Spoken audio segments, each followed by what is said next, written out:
All right, today we're going to be talking about potential energy, another very useful tool to have in your toolbox when you work physics problems. But let's start by thinking about weightlifting. All right, so imagine you're lifting some weights. So I've got the barbell, it's got the weights on it, and we're going to pick it up. All right, and as we do that, there's going to be two forces on the barbell. There's the force of the earth on the weights, gravity pointing downward, and there's the force of you on the weights, and that force is upward. And so we lift the weights, and as we do that, we do work on the weights and gravity does work on the weights. So the work of you on the weights is the force that you push on the weights with times the height we lifted it, right? So that's the force of you, that's the work that you do on the weights. The weights also do work on you. The work of the weights on you is the same thing but with a minus sign because the force of the weights on you is downward. You push up on the weights push down on you. And so remember, work is the integral of force times distance. And so if the weights are pushing down on you, but they're moving up, the force of the weights on you is in the opposite direction from the way the weights are moving, and so that would be negative work. So you do positive work on the weights, they do negative work on you. You put energy into the weights, they take energy from you. Gravity, on the other hand, is pointing downward. The force due to gravity is downward. So as the weights move up, the force due to gravity is in the opposite direction from the direction that the weights are displaced. So the work due to gravity, the work of the earth on the weights, is equal to negative the force of the earth on the weights times h, because the force is in the opposite direction from the displacement. So gravity does negative work on the weights. And of course, the work that the weights do on the earth is positive because it's the opposite. The force is in the opposite direction. So one way to think about this is we did work on the weights, right? But the kinetic energy of the weights did not increase. I thought work was changing kinetic energy. Well, yes, but the problem is we did positive work on the weights, but gravity did negative work on the weights and undid the work that we did. So the weights are now higher, but their kinetic energy has not increased. But now let's let the weights come back down. Boom! When they come back down, now the work we do on the weights is negative, right? Because we're pushing up, but the weights are displaced downward. So when we do the integral of force dot dx, right? In this case, the force is constant, so it's just force times displacement. But the force and the displacement are in opposite directions, so we get negative work. So we put energy into the weights as we picked them up, but then we took energy back out of the weights when they come back down. And of course, the work that the weights do on us is just negative the work we do on the weights. And so we have energy coming back to us. So we put energy into the weights, but as we lift them up, but then as they come back down, the weights do work on us. So we get the energy back, right? And so we don't get tired. We can do this all day. No, we can't, right? We do get tired. Where did the energy go? We put energy into the weights, but then when they came back, we didn't get that energy back. Well, not in the same way we had it before, right? We don't have the energy to lift it again. We're exhausted. Where did the energy go? Well, some of it turns into heat, right? Have you noticed when you work out, you get hot, all right? Some of the energy went into breaking things apart, breaking up your muscles so that they can regrow bigger. That's how you grow muscles, right? So we put energy into the weights, and then as the weights come back down, it does work on us, but that work then shows up as a different type of energy than what we started with. We don't get back what we put in.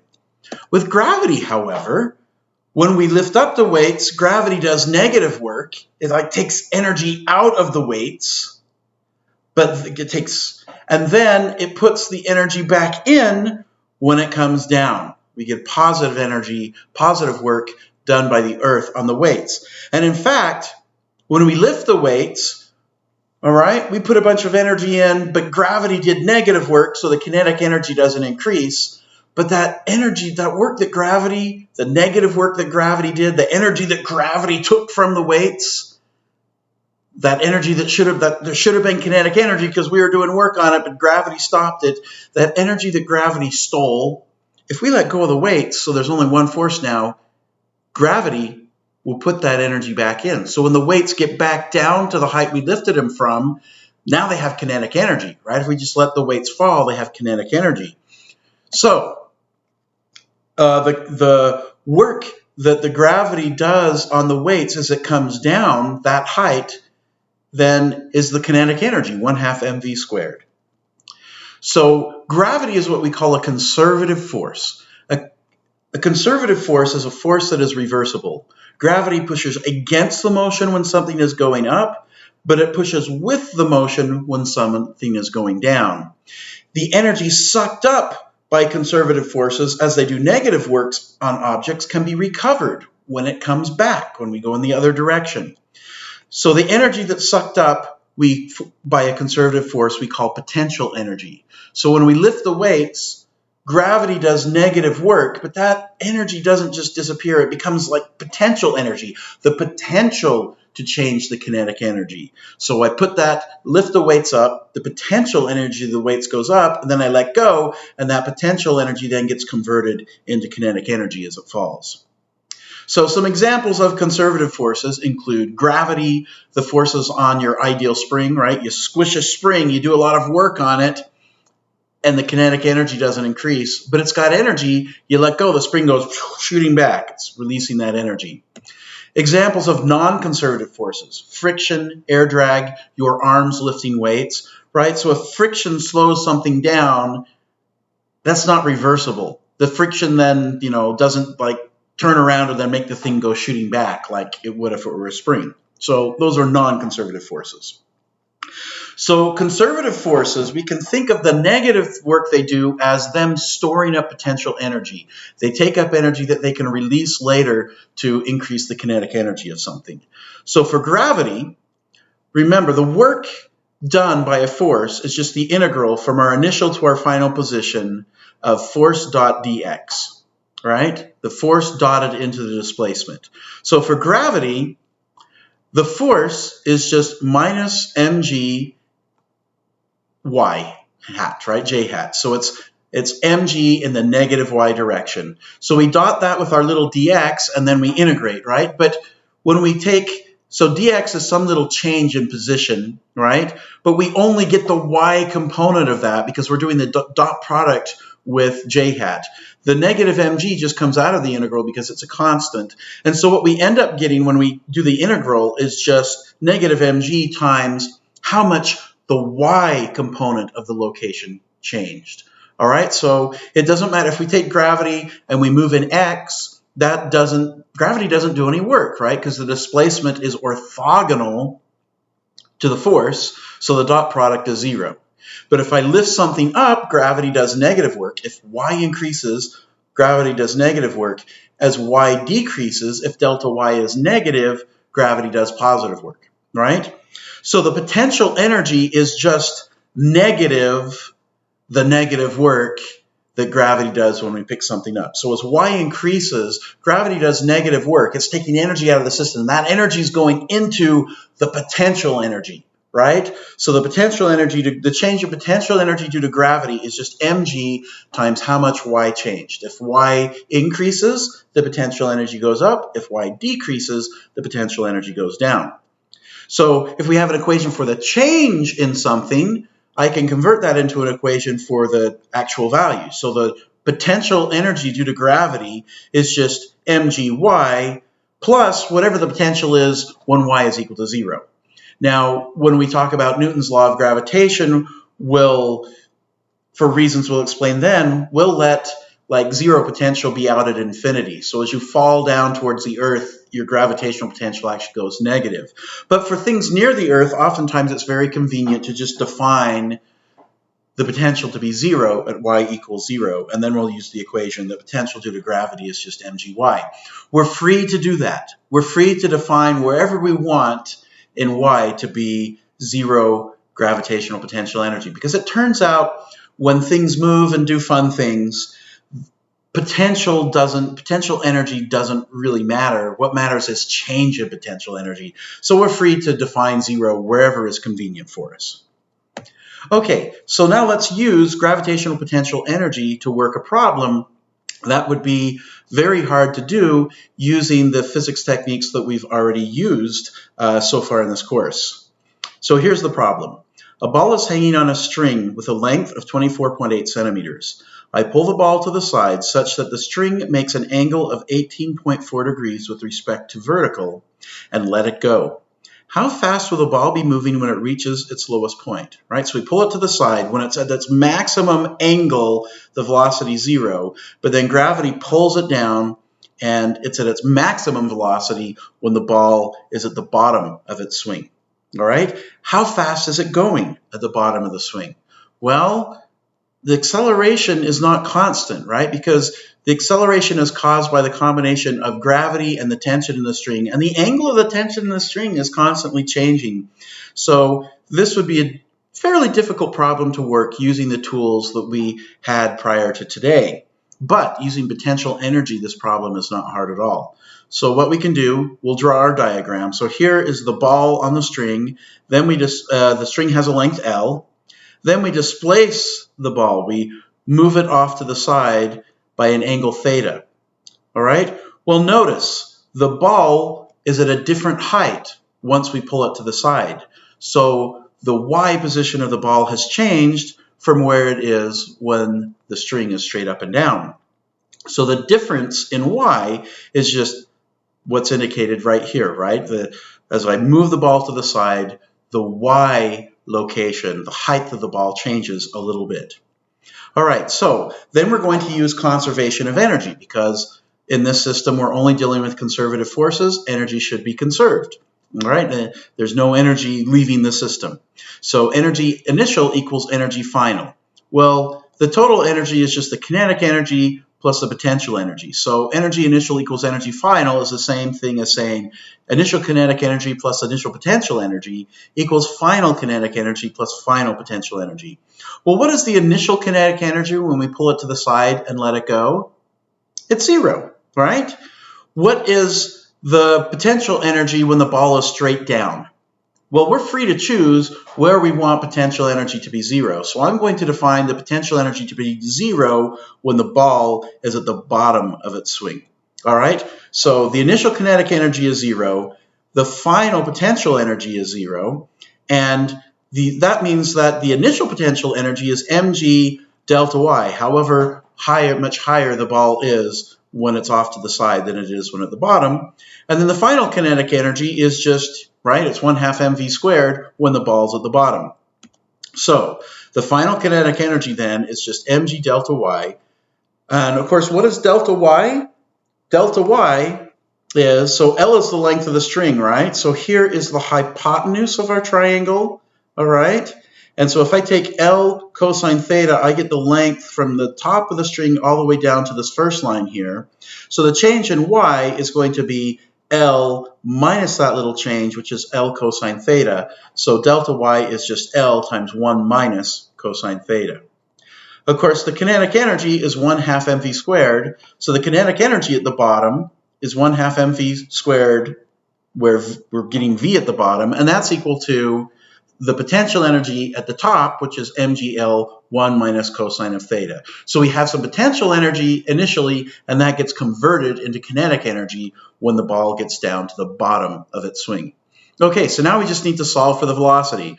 Well, let's divide both sides by m and multiply by 2, and then we get v squared, and then if I take the square root of that, there's my velocity. All right? So this problem actually would have been really hard without using conservation of energy and the potential energy of gravity. Actually turns out to be fairly simple once we understand how to work with potential energy. Okay, so now let's plug some numbers in. Plug my numbers in, and I calculate, and I get 0.499 meters per second at the bottom. That seems like a fairly reasonable number. The units work out, right? Here I have meters per second squared times meters. So meters squared per second squared, take the square root of that, I get meters. So my units work. It seems like a reasonable number, right? If it had been like, a velocity of 1,000 meters per second, a kilometer per second, I would have said, no way, that doesn't make sense. I must have made a mistake. That seems reasonable. All right, and then we can look at the equation we found and look at it and see if it has the behavior we expect. In the limit as theta goes to 0, that means we didn't displace the ball. It should just be sitting there. Cosine of 0 is 1, 1 minus 1 is 0. So in that limit, our equation gives us 0 velocity, and that's what we expect. All right, as the angle gets bigger, the velocity gets bigger. That's what we expect.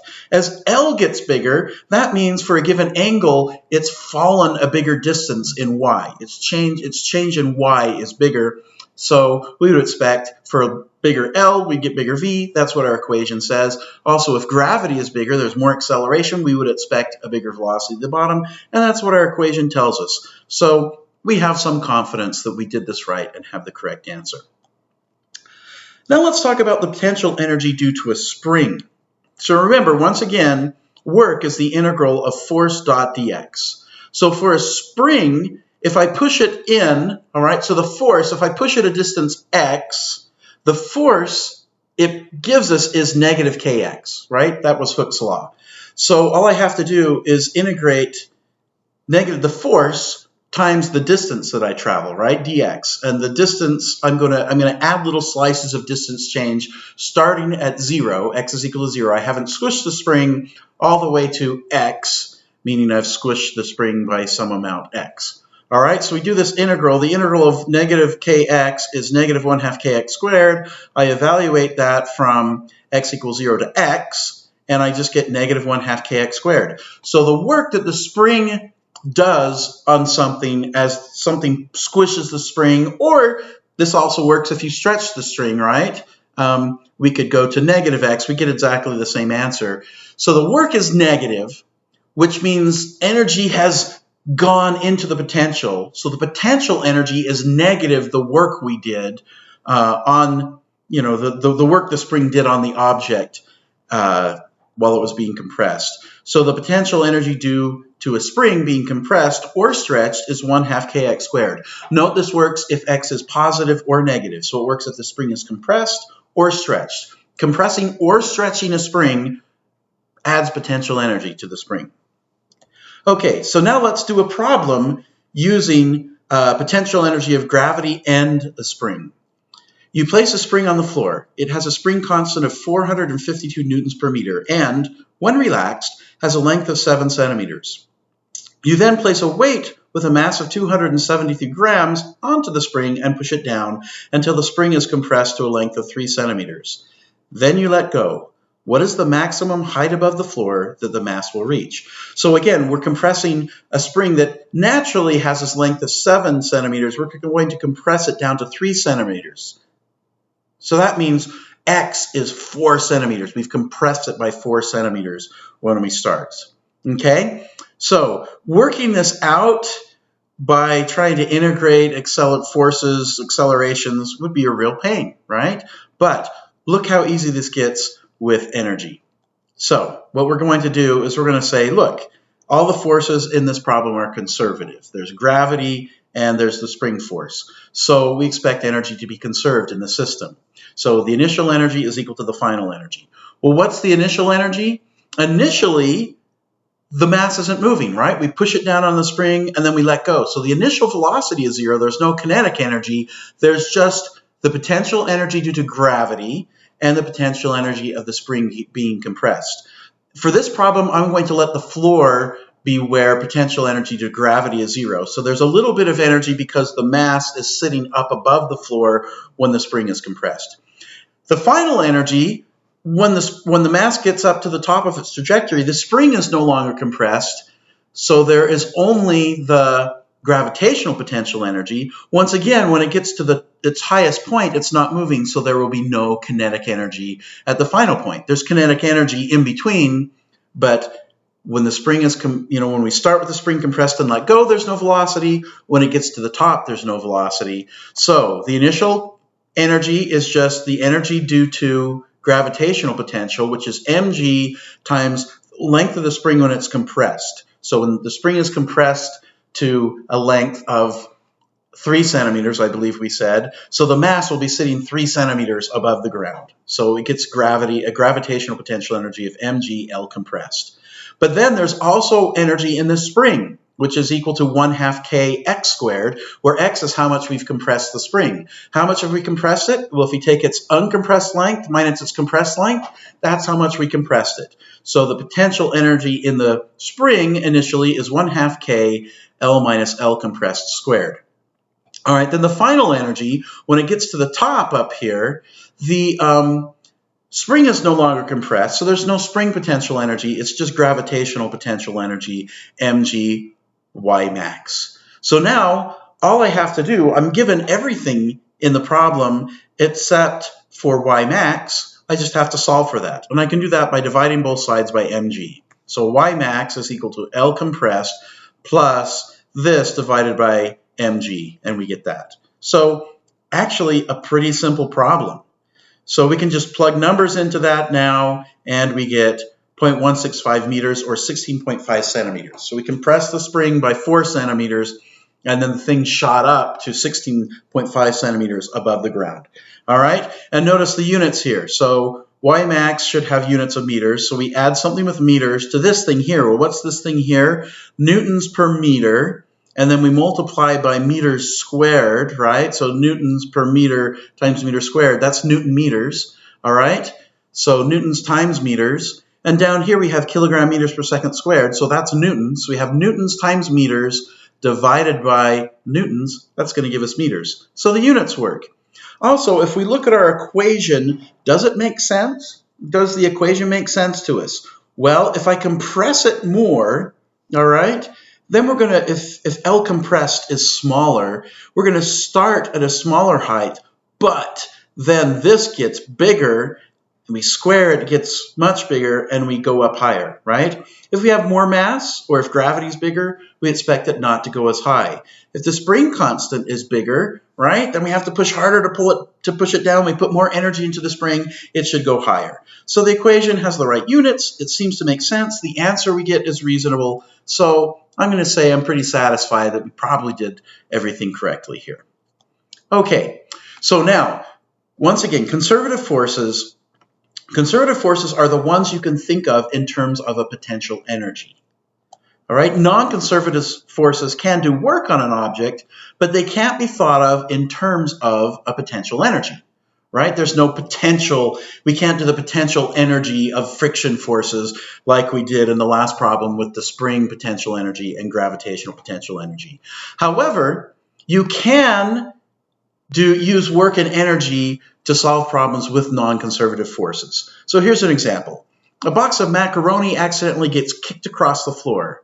If the coefficient of static friction is 0.211 and the initial velocity of the box is 3.22 meters per second, how far will the box slide before coming to a stop? So we can use energy, all right? But we can also work this problem the hard way with the tools we had before today, right? So the hard way is this. We say, look, the net force on the macaroni is, so the normal force cancels gravity, and so the y component of the force cancels out. The only force in the x direction is friction, all right? So the net force is just, if velocity is in the positive x direction, then friction is in the opposite direction, in the negative direction. So negative force due to kinetic friction, that's the net force. So the net force is equal to mass times acceleration. So if I can find the magnitude of the frictional force, I can find the acceleration. Well, the magnitude of the frictional force is just mu sub k, the coefficient of kinetic friction, times the normal force. And of course, the normal force is just canceling gravity, so it's mg. So that means mass times acceleration is mu sub k, negative mu sub k mg. All right. So we can divide by mass, and then we've got the acceleration. So the acceleration is constant. We can use the constant acceleration equations. So we'll start with the velocity equation, right? If I have a constant acceleration, velocity is v naught plus at. So the final velocity when it comes to a stop is 0, and the acceleration is negative mu k times g. So now I've got an equation which can tell me how long it takes to come to a stop. So if I solve that for t, then I find, the time it takes to come to a stop is v naught over mu k times g. Now that I know the time it takes to come to a stop, I can use the constant acceleration formula for position. And the change of position is just v naught t plus 1/2 at squared. I know the acceleration. I can plug that in. The acceleration is just negative mu k times g. And then I also know the time it takes to come to a stop, so I can plug that in, and there's my equation, and that simplifies to delta x equals v naught squared over 2 mu k g. So there's my answer. That's how far it goes. I'm not going to take the time to plug numbers in, but that was the hard way. That was using the tools we had earlier. Now, using energy, how can we solve this problem? Now, friction is not a conservative force, so what we're going to do is we're going to say, look, the final energy is just the initial kinetic, the final kinetic energy is just the initial kinetic energy plus whatever work is done, the net work, right? So we saw before sometimes we had works that canceled out, right? But the final kinetic energy should just be the initial kinetic energy plus the net work that is done on the box as it's sliding along. Well, gravity doesn't do any work because the box is sliding horizontally, gravity is vertical, you do the dot product, you get 0. The normal force doesn't do any work on the box because, once again, the motion is in the x direction, the normal force is in the y direction, you do the dot product and you get 0. So the only force that's doing work on the box is friction. All right, so the final kinetic energy when it comes to a stop is 0. The initial kinetic energy is 1/2 m initial velocity squared.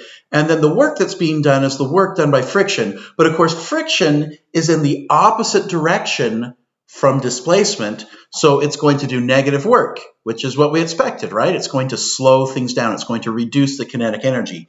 Now note that friction is constant, right? Kinetic friction is just a constant force. And so I don't have to do the integral. It's just force times distance, force times how far the thing slides before it stops.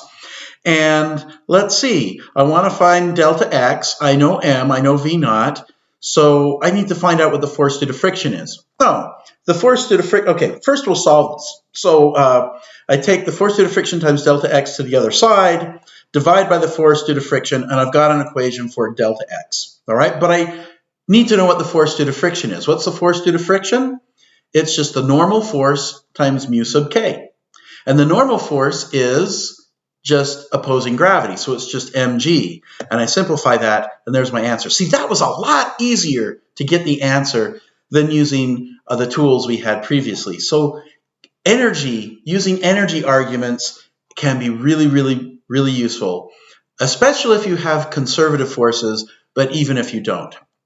Now, you can also do work and energy type of solutions to problems if there's both conservative and non-conservative forces. So here's an example of using work and energy with both conservative and non-conservative forces. A block with an initial velocity of 3.32 meters per second is sliding down a ramp that makes an angle of 38.7 degrees with respect to horizontal. If the coefficient of kinetic friction is 0.282, how far down the ramp will it slide before it stops? Okay, so how would we work this problem the hard way? We'd say, oh, the net force is the force due to gravity, along the component of gravity along the ramp, which is mg sine theta, minus the friction force. Now, the normal force cancels out the component of gravity which is perpendicular to the surface. So the two of those cancel out, and we're just left with the component of gravity along the surface and friction. That's our net force. So what is the force due to friction? It's just mu k times the normal force, and the normal force is just the component of gravity which is perpendicular to the surface, which is just mg cosine theta. Okay, so that means the net force is just mg sine theta minus mu k mg cosine theta, but the net force is equal to mass times acceleration, so that means mass times acceleration is equal to this stuff here. If I divide by mass, then I've got the acceleration. All right, so I divided by mass. I also factored out the g and, used the minus sign to swap the cosine and sine. Anyway, I've got the acceleration. Now that I've got the acceleration, I can use my equations of constant acceleration. So first, I get my x component one that's going to give me my final answer, it involves acceleration, but it also involves time. So we know we need to start with the velocity equation, v equals v naught plus at, and then we can use that equation for constant acceleration to find the time it takes to come to a stop. So when it comes to a stop, the velocity is 0. So 0 is equal to v naught, and then acceleration is negative g mu k cosine theta minus sine theta times time. So we take the stuff with time to the other side, I divide by the stuff in parentheses, and now I have an equation for time. Then I say, the distance it slides before it comes to a stop, right? That's just v naught t plus 1/2 at squared. So we'll take that equation and we'll plug in. So there's the equation, and we plug in first.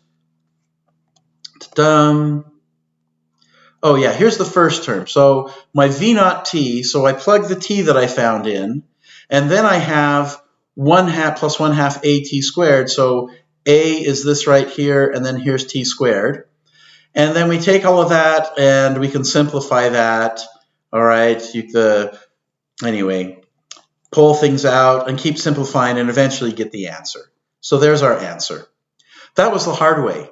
The easy way is to use energy. So what we're going to do is we're going to say, look, the final energy is just the initial energy plus the work that comes into the system. All right? So the final energy is just, let's let the energy, the potential energy due to gravity be equal to 0 where the block starts. All right? So then as the block slides down, the final energy, it's going to be negative, right? It's going to be mg delta h, but delta h will be negative. It will have dropped in height. All right, what's the initial energy? Well, it's the initial kinetic energy, right? And no potential, because we decided for this problem we'll let potential energy be 0 right where the block starts. And then how much work is done? Well, once again, the force due to friction is in the opposite direction of the velocity. So we're going to do negative work with friction. So it's just negative the force due to friction times how far we slide. All right, now we'll take the stuff with delta L to one side and the other stuff to the other side. And then we're going to plug some things in. So the force due to friction is just mu k times the normal force, which is mg cosine theta. So on the left-hand side, we have mu k mg cosine theta times delta L. On the right-hand side, we have the kinetic energy. And then what is delta H? How far does the object move in y if it moves a distance delta L along the plane? So the plane is the hypotenuse. We want the y component. So delta H is just delta L times sine of theta. But if delta L is positive, delta H is negative, right? As we slide down the slope, the y component goes down. So we get a minus sign that cancels that minus sign. Okay, and then I just divide both sides by mg, all right? And then I can take the stuff with delta L all to one side and factor out the delta L, then divide by that, and now I've got my equation for delta L. And there it is. That was a lot easier. And that's the end of our discussion of potential energy.